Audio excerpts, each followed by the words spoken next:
Hey guys, how's it going? I've been getting a bunch of supplies in the mail the last few days, so um, rather than doing an unboxing videos for each of them, I thought I'd just wait till all the stuff came in and just sort of show you everything I got. So this is sort of just like a supplies update, if you will. I got some blades I'll talk about in a minute, but first up, I got this 550 paracord, this USA made. Rothco's the brand, so I got 100 feet of black and 50 feet each of OD and Coyote, so pretty standard colors, but I mean they're popular and I think they look good, so I got stocked up on that. Next up, all this G10 comes from Alpha Knife Supply. I just find they have great prices and pretty good quality product. So first up, just four pieces. I can get a set of scales for a fixed blade out of these, or I can probably squeeze two sets out for the EDCs from these, but I got this Coyote Tan and Earth Brown layered G10, OD green, Jade green, and the Ruby red. They're all 3/16 thick, so excited to work with those. This is all, well, the bottom colors are all liner material.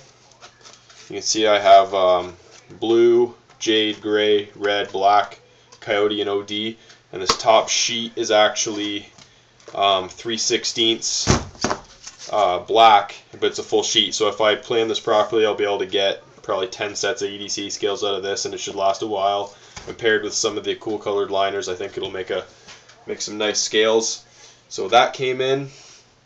I also got, I just get this from a guy locally, 7 sheets of Kydex for sheaths. So I have leather now, and I have enough Kydex to last me quite a while. So that's always good to have.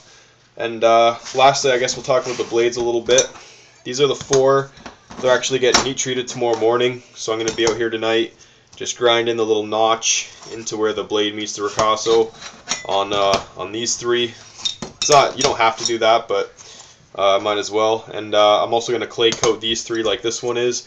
The reason I do that, that's just thinned down diluted refractory cement, and you coat the blade. The handle's not as important, but the blade especially, because where I've already ground the bevels on these, it prevents any scaling, and the scaling basically, after heat treat, you have to grind it off, and you risk overheating the blade, and you have to take the more material off than you want to maybe sometimes. So by doing this, basically when you quench it, this clay will just flake off, and you'll be left with, the blade will look almost exactly like it does right now, but just a darker shade. So these are the two Tantos that I've finally ground up, and I'm really happy with the way these turned out. They got the little dip in the handle. They're really ergonomic, very comfortable. The handles are not too big, but they fill the hand nicely. So I got 2 of those going in, and another Woodsman.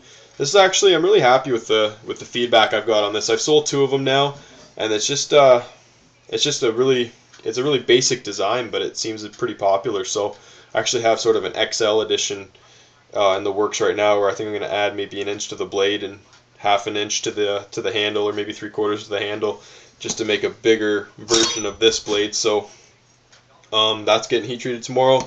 These 4 are getting heat treated in the morning, so I'm gonna get them ready to go tonight, so in the morning I can get them heat treated.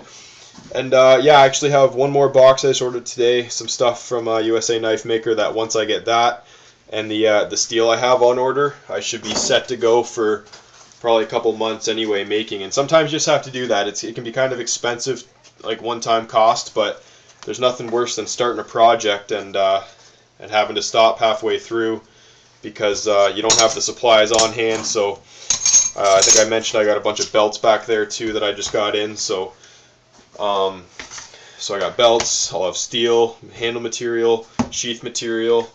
I got lots of pin stock and all that already, so in the paracord now. So yeah, we're good to go, and I'm gonna do a bunch of EDCs in probably the next month or so. But yeah, I just wanted to show you guys that, kind of just a little update on what I have in the works right now. So thanks for watching, guys.